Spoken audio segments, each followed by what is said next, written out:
Chapter 3 the one above all.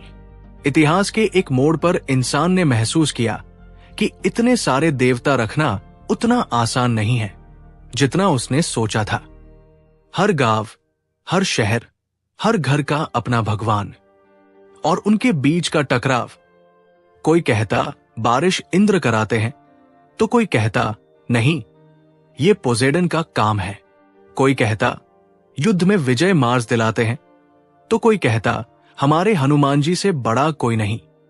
इतना बड़ा religious market place बन चुका था कि आम इंसान के लिए समझना मुश्किल था कि असली मालिक कौन है। इसी उलझन ने इंसान को एक नए विचार की ओर धकेला। क्या हो अगर ये सब छोटे मोटे देवता सिर्फ एजेंट हैं और असल में एक ही बड़ा भगवान है जो पूरे ब्रह्मांड को चला रहा है। ये विचार इतना लुभावना था कि धीरे धीरे कई सभ्यताओं में पकड़ बनाने लगा। मिस्र में अखेंते नाम का फ्राओ आया जिसने कहा अब कई देवता नहीं होंगे, सिर्फ एक ही देवता होगा, एटन, सूर्य की शक्ति। उसने सारे मंदिर तोड़वाए और सिर्फ एक भगवान की पूजा का आदेश दिया। हालांकि उसके मरते ही लोग फिर अपने पुराने देवताओं पर लौट आए। लेकिन दुनिया ने पहली बार एक राजा को देखा जिसने वन गॉड का सपना दिखाया। फिर ये विचार यहूदियों के बीच पनपा। उन्होंने कहा हमारा एक ही भगवान है, यहोवा, और वही पूरे ब्रह्मांड का मालिक है। बाद में ईसाई धर्म ने उसी यहोवा को आगे बढ़ाया और कहा उसका बेटा जीसस धरती पर आया था। इस्लाम ने कहा नहीं, भगवान का कोई बेटा नहीं, बस अल्लाह है और वही अंतिम है। यानी धीरे धीरे इंसान ने यह तय कर लिया कि सैकड़ों देवताओं की भीड़ में से सिर्फ एक को बचाना है। भारत में भी ये बदलाव अपने तरीके से आया। यहां भक्ति आंदोलन ने कहा सैकड़ों देवी देवता क्यों, असल में तो सब एक ही है, बस नाम अलग अलग है। कबीर ने गाया कंकर पत्थर जोड़ के मस्जिद लाई बनाए, ता चढ़ी मुल्ला बांग दे, बहरा हुआ खुदाए। यानी इंसान का ध्यान धीरे धीरे इस बात पर जाने लगा कि असल ताकत शायद किसी एक में है, न कि टुकड़ों में। लेकिन ध्यान दीजिए, ये सब बदलाव अचानक इसलिए नहीं हुआ कि इंसान को सच्चाई मिल गई थी। असली वजह थी कंट्रोल। जितने ज्यादा देवता उतना ज्यादा कंफ्यूजन। और अगर कोई राजा या पुजारी जनता को कंट्रोल करना चाहता था तो उसके लिए आसान था, सबको एक ही भगवान के नाम पर जोड़ दो। तब पूजा पाठ, नियम कानून, टैक्स और पापुण्य का सिस्टम एकदम सीधा हो जाता। यानी वन गॉड का विचार सिर्फ आध्यात्मिक खोज नहीं था, बल्कि एक शानदार पॉलिटिकल स्ट्रेटेजी भी थी। जरा सोचिए, अगर हर सैनिक युद्ध से पहले अलग अलग देवता को मनाने बैठे तो सेना बिखर जाएगी। लेकिन अगर सबको कहा जाए हमारा एक ही भगवान है और वो हमारे साथ है, तो पूरा राज्य एकजुट हो जाएगा। यही ट्रिक बाद में हर बड़े धर्म ने अपनाई। एक ईश्वर, एक किताब, एक नेता। सिस्टम जितना सिंपल उतना ताकतवर। पर यहां एक नया डर भी पैदा हुआ। अगर एक ही भगवान है तो जो भी उसकी बात नहीं मानेगा वो उसका दुश्मन है। यही सोच ने युद्धों को जन्म दिया। क्रूसेड से लेकर जिहाद तक इंसान इंसान से भिड़ गया, सब अपने एकमात्र भगवान को असली साबित करने के लिए। यानी एक ईश्वर का विचार जितना आकर्षक था उतना ही खतरनाक भी बन गया। अब सवाल उठता है, अगर धर्म इतना ताकतवर हो गया था कि उसने पूरी सभ्यताओं को जोड़ दिया और लाखों जिंदगियां छीन ली, तो आखिर इंसान क्यों इतना मजबूर रहा कि वो इससे बाहर निकल ही नहीं सका? क्यों हर जगह उसे भगवान चाहिए था, चाहे कई हो या सिर्फ एक? इसका जवाब हमें डर की उस गहरी जड़ में मिलेगा जिसने इंसान को जकड़ रखा था। और यही हमें ले जाएगा अगले हिस्से की ओर, जहां धर्म सिर्फ विश्वास नहीं बल्कि डर की जंजीर बन जाता है। Chapter 4 chains of fear. जब इंसान ने ये मान लिया कि एक ही बड़ा भगवान है तो खेल और भी दिलचस्प हो गया। अब भगवान सिर्फ मौसम या बीमारियों का मैनेजर नहीं रहा, बल्कि वो इंसान की जिंदगी और मौत का मालिक बन गया। और जहां मालिक होता है वहां डर भी होता है। यही डर धीरे धीरे धर्म की असली ताकत बन गया। जरा सोचिए, जब चर्च ने यूरोप में लोगों से कहा, अगर तुमने पाप किया तो मरने के बाद हमेशा नरक की आग में जलोगे, तो उस दौर का कोई गरीब किसान क्या कर सकता था? उसके पास न तो पढ़ाई थी, न विज्ञान की समझ। उसके लिए चर्च ही भगवान की आवाज था। डर के मारे वो अपनी मामूली कमाई का हिस्सा चर्च को टैक्स के रूप में देता, ताकि उसके पाप माफ हो जाए।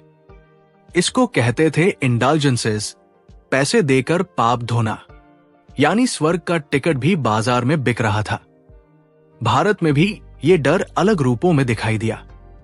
किसी जाति को कहा गया कि तुम नीच हो, अगर तुमने नियम तोड़े तो अगले जन्म में और भी बुरा हाल होगा।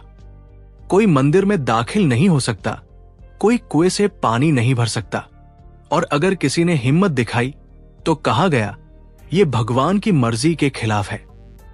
धर्म यहां भी डर की जंजीरों से समाज को बांधने का तरीका बन गया। मध्यकालीन इस्लामी साम्राज्यों में भी यही पैटर्न दिखा। शरिया कानून के नाम पर कहा गया कि अगर तुमने अल्लाह की किताब की अवहेलना की तो तुम्हारी सजा पत्थर मारकर मौत है। अब सवाल यह नहीं था कि इंसान ने सचमुच कितना गुनाह किया, सवाल यह था कि किसके पास दूसरों को गुनहगार घोषित करने की ताकत है, और यही ताकत धर्म के हाथ में थी। जरा एक और दृश्य सोचिए, 17वीं सदी का यूरोप। वहां विच हंट यानी चुड़ैल पकड़ने का खेल चल रहा था। अगर किसी औरत ने ज्यादा पढ़ाई कर ली या गांव के खिलाफ खड़ी हो गई तो कहा गया ये चुड़ैल है, शैतान की साथी है, और लोग उसे जला देते थे। कोई सबूत नहीं, बस डर इस बात का कि कहीं भगवान नाराज न हो जाए। आज भी ये पैटर्न हमारे आसपास दिखता है।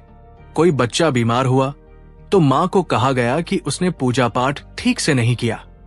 किसी औरत ने पति की बात नहीं मानी तो कहा गया कि उसका दोष उसके पिछले जन्म के कर्मों में है। यानी धर्म ने डर को इतना गहराई से इंसान की नसों में भर दिया कि वो हर दुख का कारण भगवान की नाराजगी मान लेता है। अब आप देखिए, शुरुआत में धर्म इंसान की मदद के लिए बना था ताकि वह दुनिया को समझ सके, लेकिन धीरे धीरे यही धर्म उसकी आजादी का सबसे बड़ा जेल बन गया। भगवान से प्यार कम, भगवान से डर ज्यादा हो गया। अगर तुम ये करोगे तो स्वर्ग मिलेगा, नहीं करोगे तो नरक मिलेगा। ये भाषा सिर्फ इंसान को सीधा रखने का तरीका था। जैसे किसी बच्चे को डराया जाता है कि अगर दूध नहीं पिया तो भूत आ जाएगा। फर्क बस इतना था कि यहां बच्चा पूरी सभ्यता थी।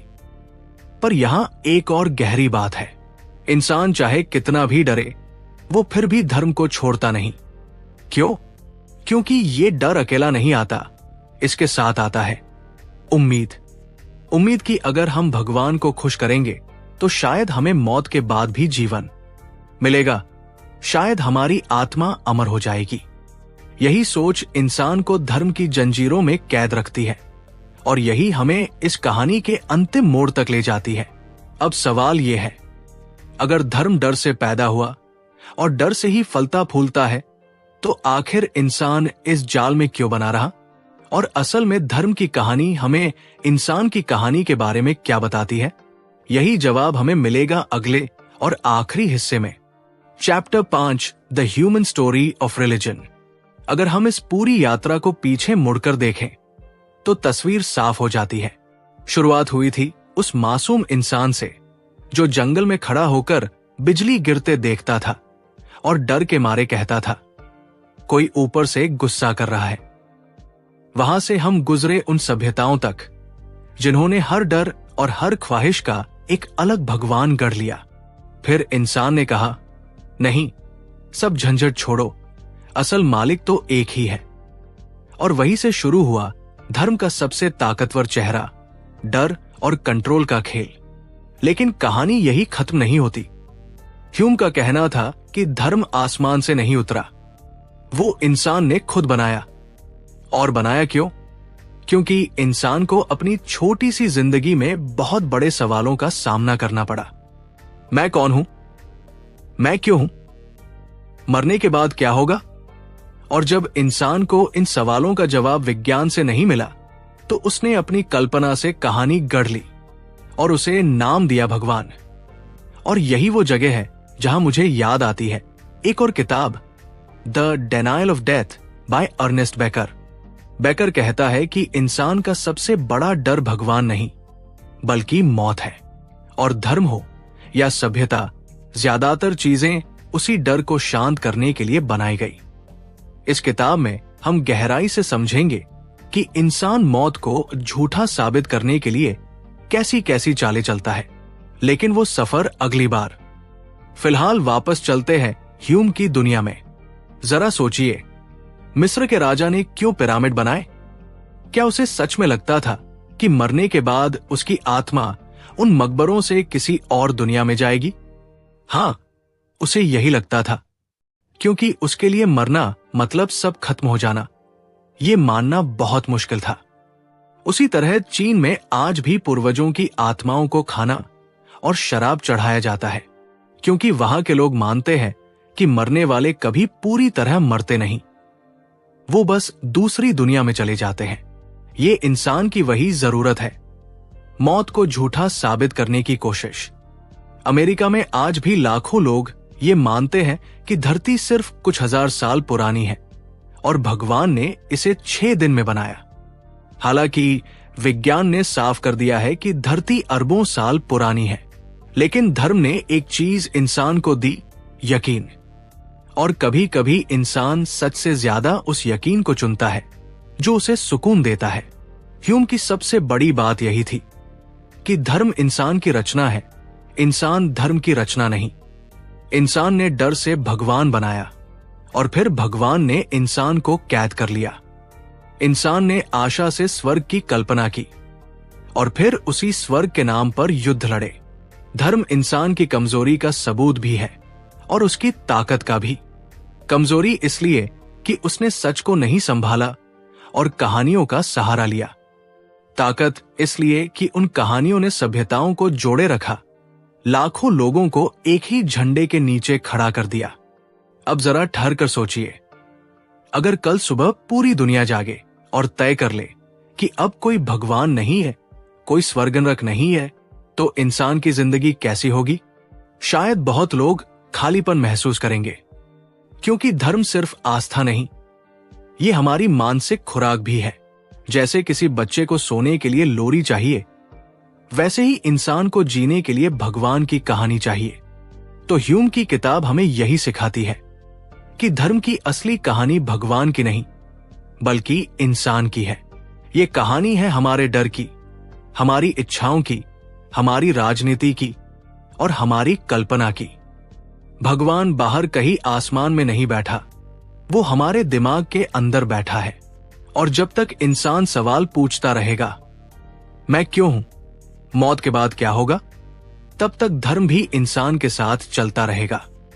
अब सवाल यह है, अगर धर्म इंसान का बनाया हुआ है तो क्या हम कभी उससे पूरी तरह आजाद हो पाएंगे? या फिर ये डर और ये उम्मीद इतनी गहरी है कि चाहे विज्ञान कितना भी आगे क्यों न चला जाए, इंसान हमेशा किसी न किसी भगवान को ढूंढ ही लेगा। तो दोस्तों, ये थी the natural history of religion की कहानी, इंसान के डर, उम्मीद और भगवान की तलाश का सफर। अगर आपको यह सफर अच्छा लगा तो वीडियो को लाइक जरूर करें, अपने दोस्तों के साथ शेयर करें और हां, चैनल को सब्सक्राइब करना मत भूलिएगा।